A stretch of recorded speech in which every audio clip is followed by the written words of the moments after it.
নমস্কার বন্ধুরা, study with Sudip চ্যানেলে স্বাগত। আজকে ফুড এসআই 40 ডেজ স্ট্র্যাটেজিজ এর এটা 10 নম্বর ক্লাস। আজকেও আমরা আগের ক্লাসের মতোই মিক্সড জিকে এমসিকিউ সলভ করব।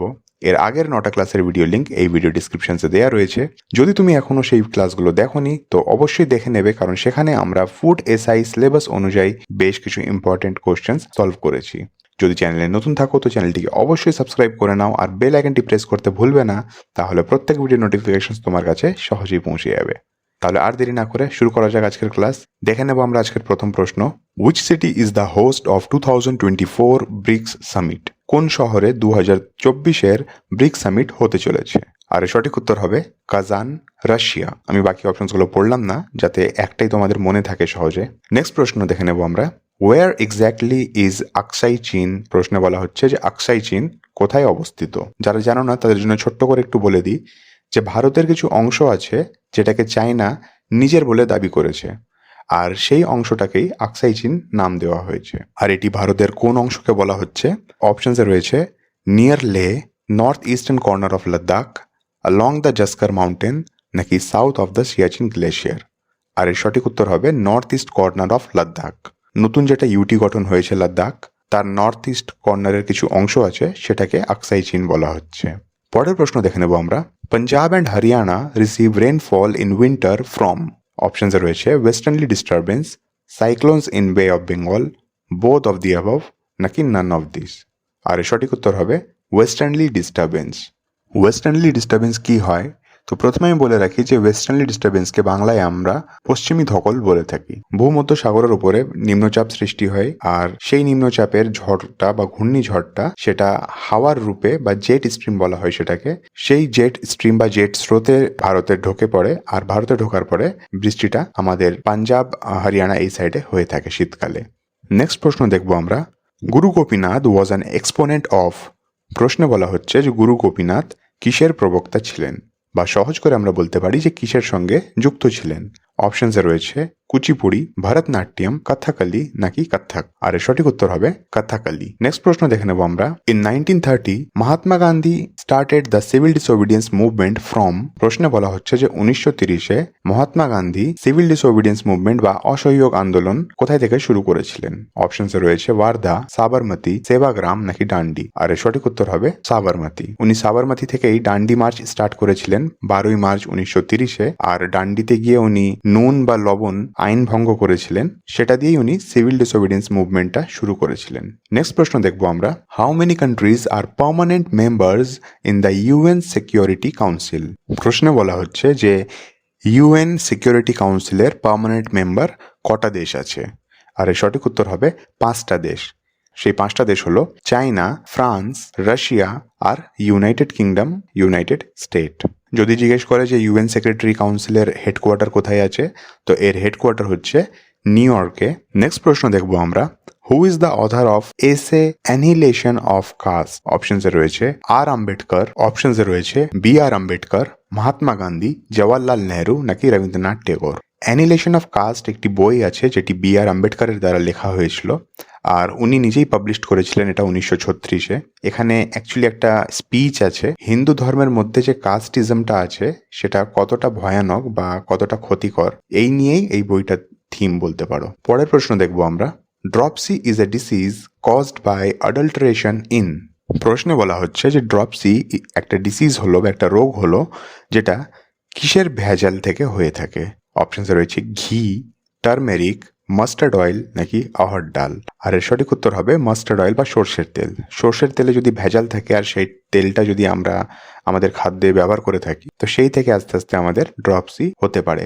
ড্রপসি অ্যাকচুয়ালি প্রশ্নে ডিসিজ বলা হয়েছে, কিন্তু এটা ডিসিজ না, এটা রোগ না, এটা একটা সিমটম, যেটা বেশিরভাগই তোমার ডাইজেস্টিভ সিস্টেম আর ঠিক মতো কাজ করে না ওই রকমের সর্ষের তেল যদি তুমি খেতে স্টার্ট করো তো। ঠিক আছে, নেক্সট প্রশ্ন দেখবো আমরা। Which of the following is not a semi conductor? নিম্নগুলির মধ্যে কোনটি সেমি কন্ডাক্টর নয়? অপশনসে রয়েছে জার্মানিয়াম, সিলিকন, আর্সেনিক, নাকি অল অফ দিস। আর সঠিক উত্তর হবে আর্সেনিক।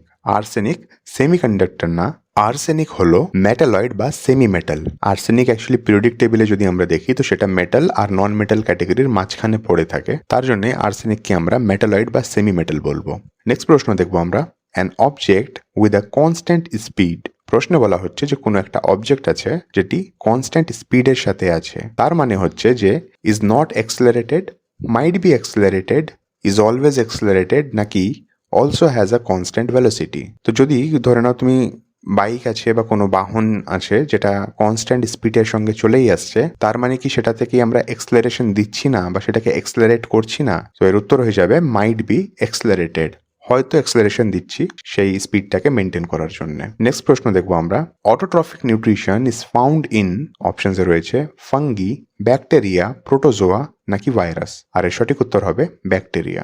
অটোট্রপিক নিউট্রিশন কিসের মধ্যে পাওয়া যায়? বেশিরভাগ এটা ব্যাকটেরিয়ার মধ্যে পাওয়া যায়। অটোট্রপিক মানেটা কি? যে নিজের খাদ্য নিজেই বানিয়ে ফেলে।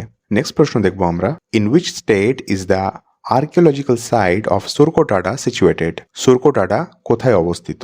সুরকোটাডা কি বা কার সঙ্গে লিঙ্কড আছে? তো সুরকোটাডা হচ্ছে মহেঞ্জোদারো আর হারাপ্পা সভ্যতা যে আমরা পড়েছিলাম ওর সঙ্গে লিঙ্ক আছে।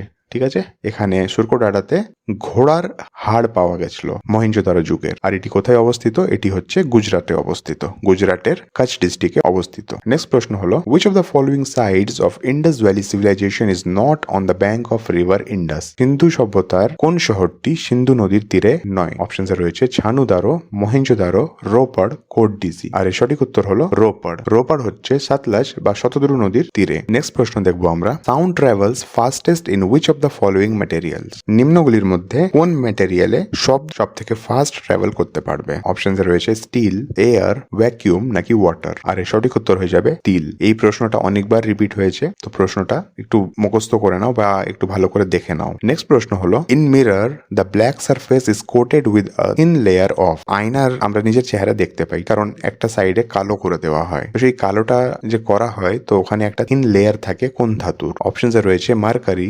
সিলভার, রেড অক্সাইড, নাকি সিলভার নাইট্রেট। আর এর সঠিক উত্তর হবে সিলভার। নেক্সট প্রশ্ন হলো, which of the following states does not have its own high court. নিম্নগুলির মধ্যে কোন রাজ্যের কাছে নিজের হাইকোর্ট নেই? অপশনসে রয়েছে উড়িষ্যা, সিকিম, হিমাচল প্রদেশ, নাকি গোয়া। আর এর সঠিক উত্তর হবে গোয়া। গোয়া কিন্তু বম্বে হাইকোর্ট জুরিসডিকশনের আন্ডারে পড়ে। গোয়া ছাড়াও ওই সাইডে যে অন্য ইউটি আছে, দাদার আর নগর হাভেলি, দামন দিউ, এইগুলোও কিন্তু বম্বে হাইকোর্টের আন্ডারেই পড়ে। নেক্সট প্রশ্ন হলো, the minimum age of the member of Rajya Sabha is. রাজ্যসভার মেম্বারদের মিনিমাম এজ কত হতে হবে? অপশনসে রয়েছে 25 বছর, 21 বছর, 30 বছর, নাকি 35 বছর। আর এর সঠিক উত্তর হলো 30 বছর। লোকসভায় যেতে গেলে কত বয়স লাগে? লোকসভায় যেতে গেলে 25 বছর। নেক্সট প্রশ্ন দেখবো আমরা, atmospheric pressure exerted on earth is due to. পৃথিবীর উপর যে অ্যাটমসফিয়ার প্রেশার এটা কাজ করে সেটা কেন কাজ করে? অপশনসে রয়েছে rotation of the earth, revolution of the earth, gravitational pull, নাকি uneven heating of earth surface. আর এর সঠিক উত্তর হবে গ্র্যাভিটেশনাল পুল। নেক্সট প্রশ্ন দেখবো আমরা, marble is the metamorphose form of. প্রশ্নে বলা হচ্ছে মার্বেল হলো কার রূপান্তরিত রূপ? অপশনসে রয়েছে শেল, বাসাল্ট, স্যান্ডস্টোন, নাকি লাইমস্টোন। আর এর সঠিক উত্তর হয়ে যাবে লাইমস্টোন বা চুন পাথর। চুন পাথরের রূপান্তরিত রূপ হচ্ছে মার্বেল।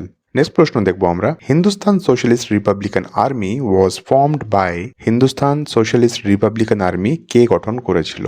সুভাষচন্দ্র বোস, রাসবিহারী বোস, চন্দ্রশেখর আজাদ, নাকি সর্দার ভগৎ সিং। আর এর সঠিক উত্তর হয়ে যাবে চন্দ্রশেখর আজাদ। আর এটি কোন বছর গঠন করা হয়েছিল? এটি 1928-এ এস্টাবলিশড করা হয়েছিল। নেক্সট প্রশ্ন দেখবো আমরা, who gave the slogan Inqilab জিন্দাবাদ। খুব সহজ প্রশ্ন। অপশনে রয়েছে মহাত্মা গান্ধী, ইকবাল, ভগৎ সিং, নাকি সুভাষচন্দ্র বোস। আর এর সঠিক উত্তর হবে ভগৎ সিং।